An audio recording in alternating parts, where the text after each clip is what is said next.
Hey guys, we just wanted to do a quick little video. Got David, got Apache. We're going to show you a quick little video on how to winterize your vacuum breaker if you haven't already done it. Y'all share this with anybody that you think might need it. We got to make sure that everybody knows what's going on. It's going to get really cold tonight. David, show everybody real quick. This is the vacuum breaker. It sits, most of the time they sit on the side of the house. A lot of times, David's done a good job with this one right here. It's got the insulation on it, which is what all the black stuff is. Pull it down a little bit, David, and show them. Like if you don't have insulation, sometimes you'll just have just this exposed copper.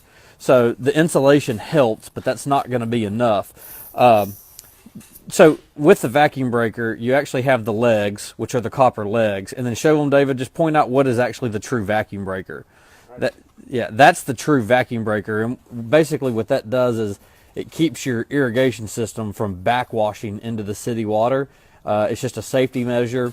It's required. Everybody has one. You don't have an option. So basically what happens is the water, show them, David, the water comes up the leg.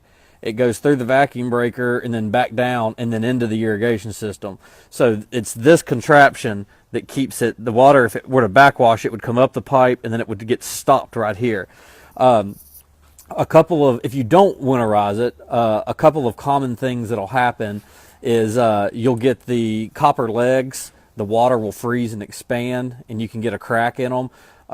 Show on the top of it, David, where you get the diaphragm, like the regulator in there will pop. So if you damage one, there is a variety and several different things that could break and could have to be repaired. So the first thing that you want to do though before you winterize it, because another common mistake is most of the time people will only winterize half of the vacuum breaker.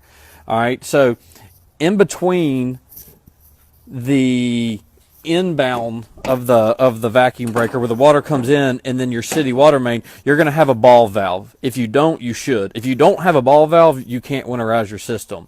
These are typically going to be found within about 3 feet of the vacuum breaker or within about 3 feet of the actual water meter out by the street.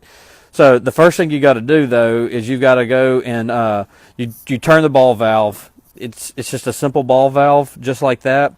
A real easy thing to tell is if the handle is running against the if it's like it is right now, it's going to be turned off.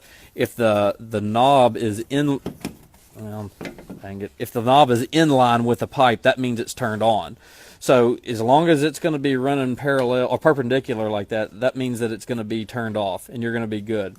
So that's the first step. The first step is going to be you got to find that ball valve, you got to turn the ball valve off. David, take it from here. The next step is you got to get a little a little flathead screwdriver, and you've got these two little set screws. Point them out, David. You got to go and you got to go and you got to do about a quarter of a turn. All right. Once you do that, right, it stops anything from being able to freeze and build up.